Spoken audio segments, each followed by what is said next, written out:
Halo Sobat Nusantara, selamat datang di podcast Nusantara Voice. Tempat kita ngobrol tapi berbobot, penuh makna dan tentu saja bicara Nusantara, bicara kita semua. Bersama saya Dimas. Dan saya Rina, di episode spesial ini kita bakal bahas topik yang makin penting di era globalisasi, yaitu wawasan Wawasan Nusantara Nusantara dalam dalam membangun membangun jati jati diri di diri di tengah tengah pergaulan pergaulan dunia. dunia.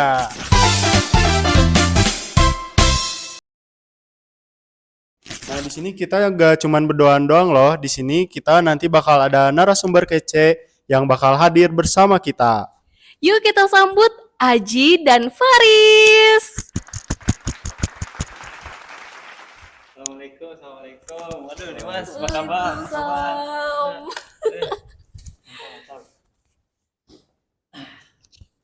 Oke. Dah. Oke, teman-teman, sekarang kita ada Faris dan juga Aji. Di sini aku mau tanya nih kabar kalian berdua. Alhamdulillah sehat. Alhamdulillah sehat selalu. Semoga yang di rumah juga ikut sehat selalu. Amin ya Allah Amin. ya Rabbal Alamin. Oke, sebenarnya kalian udah tahu belum sih kita mengundang kalian itu untuk apa? Kebetulan belum tahu nih. Nah, tadi speak kedengaran dikit, kayaknya bakal ada tentang bahasa Nusantara kayak gitu.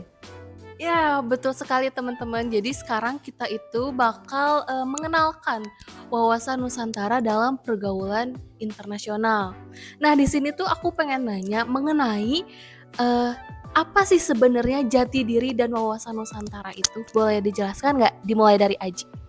Oke, jati diri.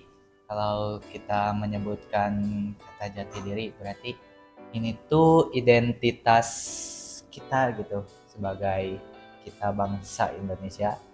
Uh, untuk di wawasan Nusantara ini jati diri kita tuh uh, harus ada yang membedakan kita gitu dengan jati diri bangsa lain. Nah, jati diri kita tuh terbentuk dari masyarakat yang pastinya punya wawasan terkait Nusantara.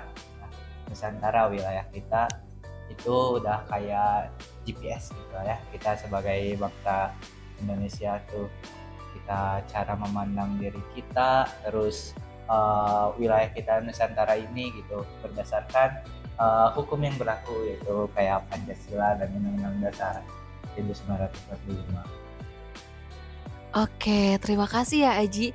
Yang aku ingat itu berarti wawasan Nusantara ini tuh harus berdasarkan Pancasila dan Undang-Undang Dasar 1945.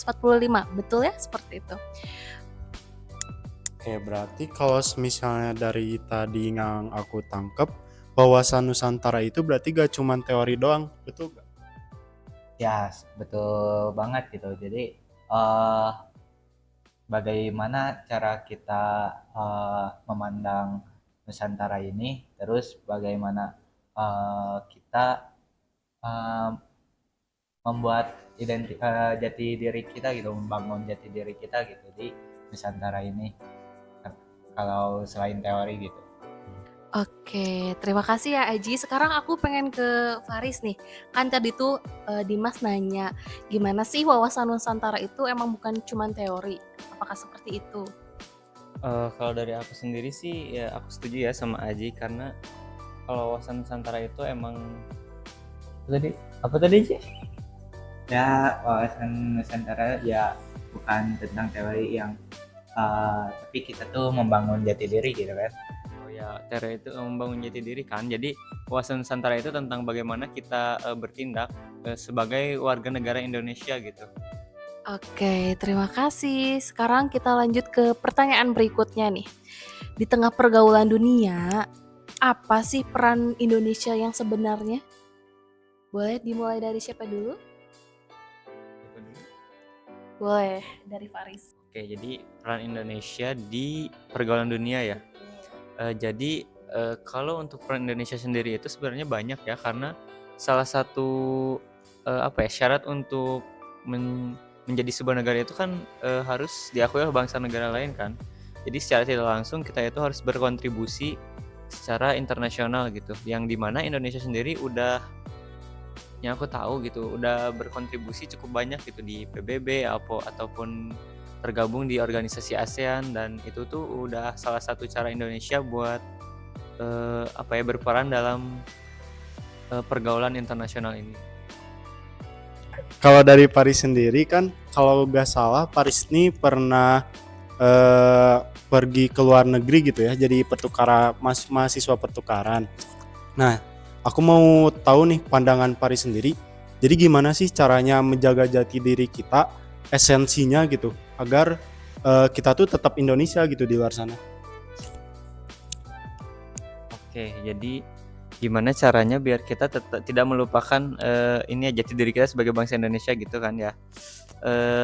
Kalau dari aku sih kayaknya kita tuh cukup harus ingat aja gitu tempat kita lahir itu di mana, terus kita asalnya dari mana. Jadi meskipun kita lagi di luar negeri nih misalnya, terus karena budaya di luar negeri itu emang beda-beda juga kan ya, jadi kita tuh harus menyesuaikan gitu, dan karena nggak semua budaya kita itu bisa dibawa ke sana, kita juga tetap harus ikutin budaya mereka kan, tapi kita tuh jangan sampai lupa core kita tuh dari mana gitu. Jadi kayak misalnya tolong menolong gitu, tolong menolongnya itu kayak kurang ini gitu. Seperti kayak apa, tingkat kepedulian mereka tuh berbeda lah dengan kita. Ya maksudnya tuh begitu ya, kayak mau lewat aja kita tuh permisi gitu kan, kayak ke orang yang mau dikenal mau nggak dikenal kita permisi aja gitu kan ya. Tapi kalau di luar negeri itu nggak gitu, jadi ya beradaptasi aja lah gitu. Oke, baik, terima kasih ya penjelasannya Faris. Jadi Faris ini tuh teman-teman sangat menjunjung gotong royong dan juga sopan santun meskipun di negara lain. Itu patut dicontoh ya teman-teman. Nah, sekarang kita bahas nih bagaimana nilai-nilai Indonesia yang justru jadi kekuatan di era global ini. Nah, jadi kalau dari perspektif Aji nih, apa sih nilai-nilai yang menjadi ciri khas Indonesia itu? Ya, nilai-nilai yang jadi ciri khas Indonesia itu yang sudah pasti dari salah satunya tuh budayanya ya. Karena di Indonesia ada beragam banyaknya budaya, suku, agama ya begitu beragam, yang membuat kita tuh punya nilai ciri khas dari kita tuh tentang nilai toleransi. Dimana kalau mungkin di negara lain kan dari segi keberagamannya tidak sebanyak Indonesia gitu, dan di Indonesia kayak kita sekarang aja tinggal sebagai mahasiswa, di dalam kelas kita juga masih banyak yang berbeda suku budaya, tapi mereka melakukan nilai toleransinya dengan kuat gitu. Tidak ada perperangan karena perbedaan suku atau budaya, apalagi agama gitu. Karena di kita juga udah ada hukum yang berlaku kan, ya seperti Pancasila gitu. Jadi kalau dari tadi yang aku tangkap berarti sebenarnya ciri khas yang paling menonjol dari Indonesia itu rasa toleran yang tinggi, sehingga walaupun banyak suku, bangsa, dan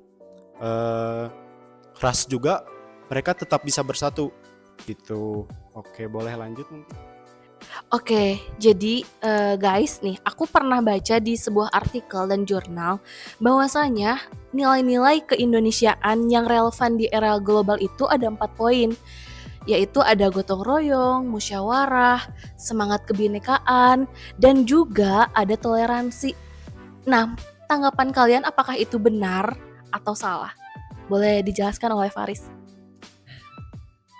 Oke, jadi tentang nilai-nilai yang cocok di era globalisasi ini ya. Kalau nggak salah itu tadi poinnya itu ada gotong royong, toleransi, musyawarah, sama semangat kebinekaan. Oke, jadi kalau menurut aku sih itu emang relevan banget ya, apalagi sama ideologi kita yaitu Pancasila gitu, yang dimana yang nomor satu aja itu udah ketuhanan yang Maha Esa gitu. Itu tuh kurang toleransi apa sih gitu. Terus lagi gotong royong gitu. Buat gotong royong sendiri kan itu udah mencerminkan sekali eh, sila kita yang keempat. Terus buat musyawarah sendiri juga sama gitu ya, bisa cocok sama untuk yang terakhir tadi semangat kebinekaan. Oh iya, untuk semangat kebinekaan sendiri itu yang paling cocok sih, karena Indonesia itu terdiri dari berbagai ras, etnis, dan agama kan ya. Jadi sesuai dengan semboyan kita juga gitu, Bhinneka Tunggal Ika, yang dimana berbeda-beda tapi tetap satu. Ya emang itu relevan banget sih menurut aku. Oke, berarti yang aku baca di artikel dan jurnal itu nggak salah ya? Oke, baik, ke pertanyaan selanjutnya boleh, Dimas? Oke, mungkin untuk pertanyaan selanjutnya nih, kalau kita nyinggung terkait kebijakan Indonesia nih, terkait politik luar negerinya. Nah, kalau yang aku tahu itu kan politik luar negeri Indonesia itu bebas aktif nih. Nah, tapi aku masih bingung nih, sebenarnya bebas aktif tuh dalam rangka apa sih, kok bisa disebut bebas sama aktif? Bisa dijelaskan nggak? Hey, politik bebas aktif ya. Jadi ini salah satu keputusan kita dari dulu untuk bergabung dengan organisasi internasional. Kalau kita berpolitik itu bebas aktif, bukan berarti netral ya. Kita bebas untuk menentukan sikap kita ketika ada isu internasional gitu terkait masalah-masalah yang ada di luar negeri sana. Kita bebas dalam menyikapinya. Yang terpenting tuh apapun keputusan kita tuh demi tujuan kita, yaitu perdamaian gitu. Oke, terima kasih ya Haji.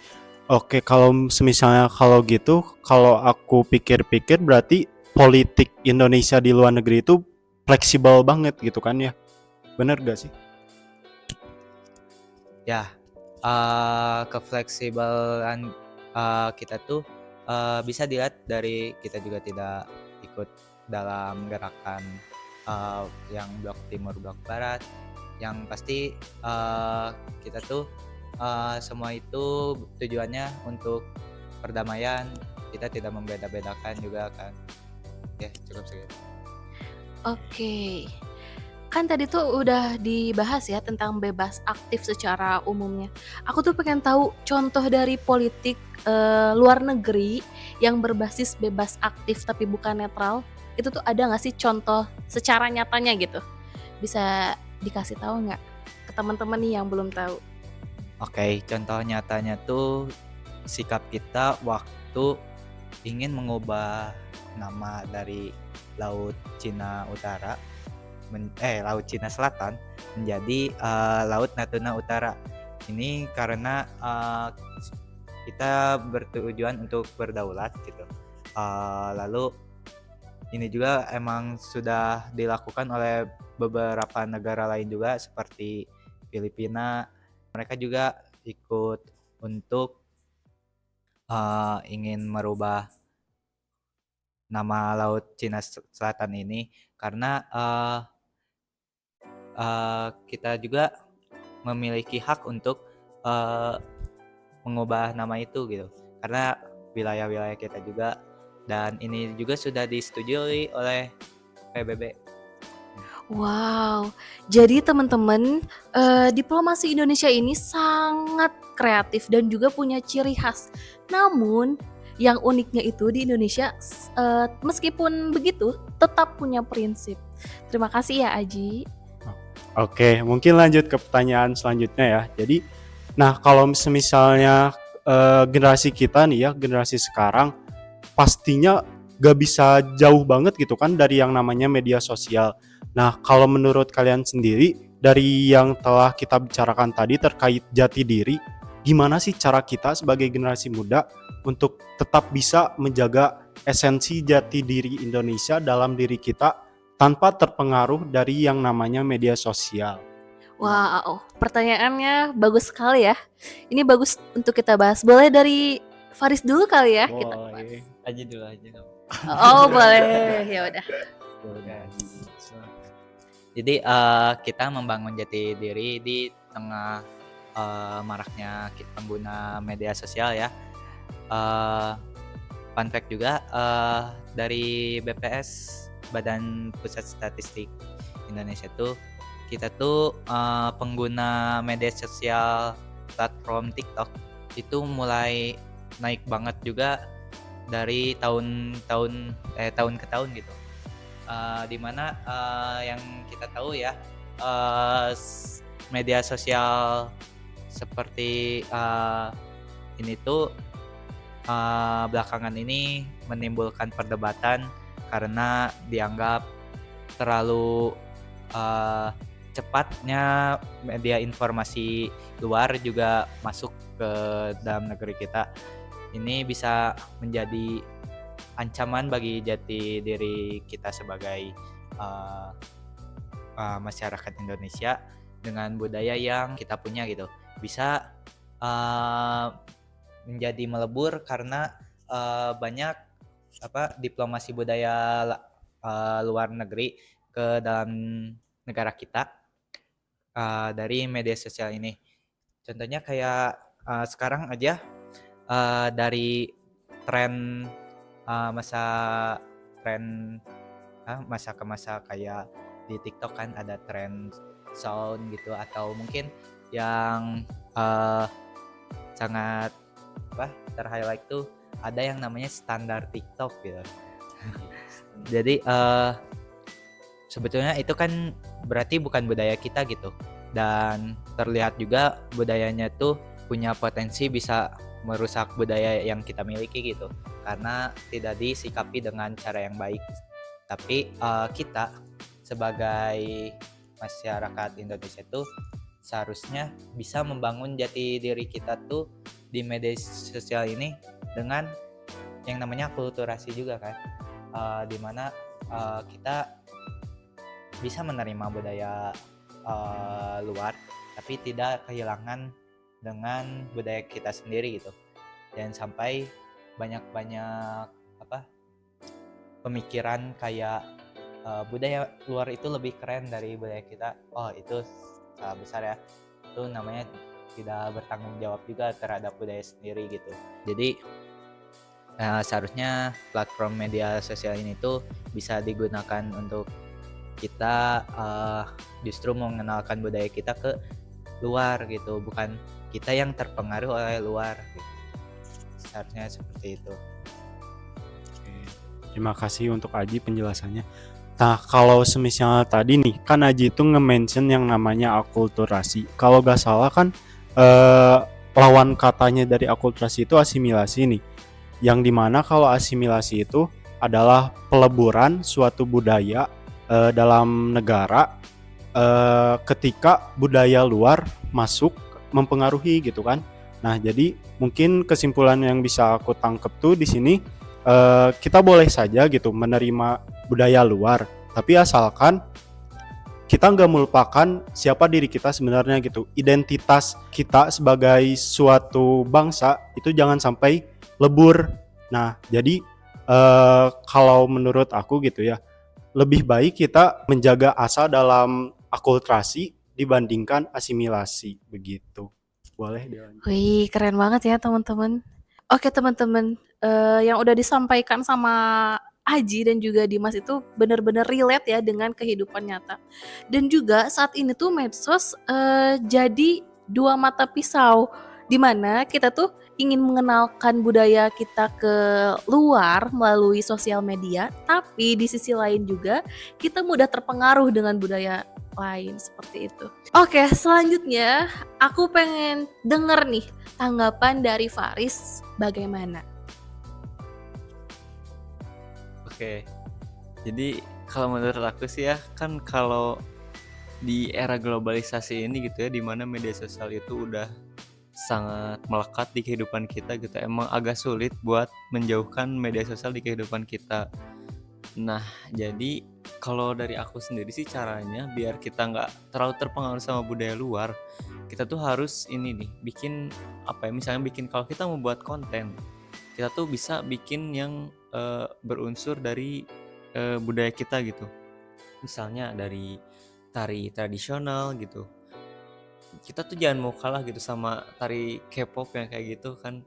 Di kita juga banyak sebenarnya jenis tarian. Lalu untuk konten lainnya seperti ke apa ya, permainan daerah gitu. Kita tuh sebenarnya banyak kaya banget gitu. Jadi kalau bisa sih kita juga memperkenalkan kebudayaan kita yang ada di sini ke orang luar gitu. Kayak gitu aja sih. Oke, tanggapan buat kayak mungkin kita tadi buat konten tari tradisional. Nah, beberapa anak sekarang gitu ya, dari pengalaman saya kayak banyak yang bilang tari tradisional kita tuh udah terlihat kuno. Nah, sebenarnya ini adalah faktor atau penyebab dari budaya luar masuk ke kita gitu. Karena sebenarnya nggak ada yang terlihat kuno gitu dari kita. Cuma kita tidak ada niat dari kita untuk mengembangkannya. Terus itu tuh sebuah pemikiran-pemikiran yang karena ketertarikan kita juga dengan budaya luar gitu. Jadi sebenarnya kita membuang pemikiran kita untuk merasa yang selalu dari luar tuh keren gitu. Enggak, kita punya pemikiran kalau kita ada yang terkeren gitu. Ini punya kita. Iya, emang sih. Aku juga setuju banget sama Aji karena sebenarnya budaya kita itu fleksibel banget loh, karena dari tari daerah kita aja nih di Sunda, tari Jaipong itu kan sebenarnya bisa dimodernisasi lagi gitu kan ya, bener kan? Gitu sih. Betul. Ya, aku juga dari waktu dari masih kecil tuh aku udah tari Jaipong, tapi itu mah kan masih modern Kak, modern, masih tradisional. Nah, sekarang juga aku tertarik gimana kalau misalkan Jaipongnya itu dikasih unsur modern sedikit, itu pasti itu lebih unik ya, lebih menarik juga. Anak muda sekarang gitu apalagi ya. Betul. Juga mungkin akan menjadi suatu yang bahkan mungkin orang luar justru malah menarik melihat yang kita kembangkan gitu. Oke, kita kan udah banyak ngobrol ya dari tadi. Sekarang kita refleksi sedikit nih. Menurut Aji dan Faris, apa pesan untuk generasi muda? Boleh disampaikan nggak? Oke, untuk pesan dari aku sendiri, untuk anak muda sekarang, jangan pernah lupakan jati diri kita ya. Karena globalisasi itu penting, tetapi lokal itu adalah akar. Jadilah warga dunia yang tidak melupakan jati dirinya. Oke, selanjutnya kita dengar dari Aji nih. Kayak cukup simpel ya. Kita harus ubah pemikiran kita tentang Indonesia. Indonesia lebih keren dari apapun bangsa itu. Dan kita bisa kembangkan keren kita gitu. Oke, keren ya. Pembicara yang kita undang ini emang keren-keren ya Mas Dimas. Kece-kece dah pokoknya. Wih, kece-kece tuh. Jadi, boleh dilanjutkan gimana? Ya, ini kita ada promosi sedikit kayak dari kita berempat sudah berperan di salah satu video short movie yang masih dalam progres. Mungkin nanti upload setelah progres kita selesai. Dimana short movie ini dengan judul Campur Lebur yang menceritakan bagaimana mahasiswa itu lebih memilih akulturasi atau asimilasi. Jadi jangan lupa abis ini dilihat trailernya ya. Jangan lupa ditonton ya guys. Betul, paling kita spill dulu trailernya dulu gak sih? Oke, jadi Kita akan melihat trailernya dalam 1, 2, 2, 3.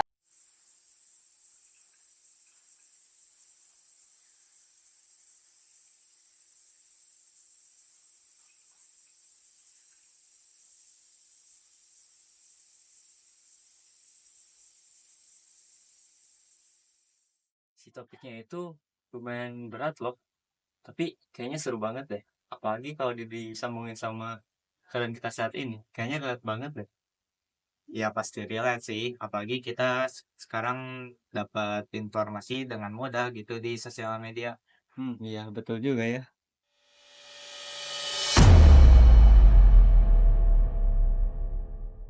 Saya ingin tahu tanggapan dan pendapat kalian dari adanya budaya luar yang terus masuk ke Indonesia. Ada yang berani untuk menyampaikan pendapat atau tanggapannya? Saya Bu, menurut saya keterbukaan itu penting, tapi bukan berarti kita harus ikut semua budaya yang datang Bu. Karena yang lebih sulit itu justru untuk menjaga siapa diri kita saat dunia meminta kita menjadi seperti yang lain.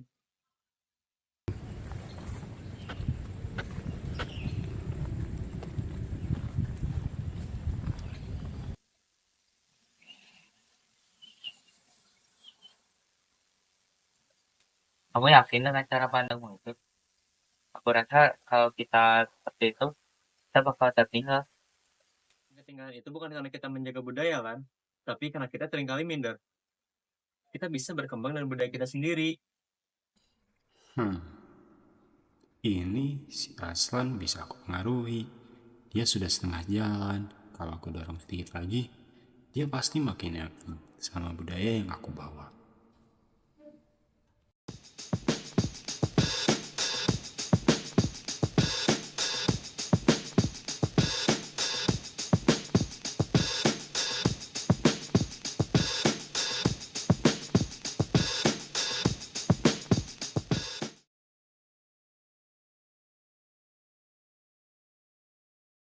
Oke, nah itu dia tadi trailernya, jangan lupa saksikan dan jangan lupa juga untuk tunggu nanti videonya tayang dan nanti jangan lupa saksikan juga videonya. Oh ya, jangan lupa untuk subscribe, like, dan share ke teman-teman kalian ya. Nah, gimana nih guys, seru banget kan podcast kita kali ini Banget. yang dimana udah seru gitu, bermakna juga, ditambah ada narasumber yang kece-kece abis gitu kan.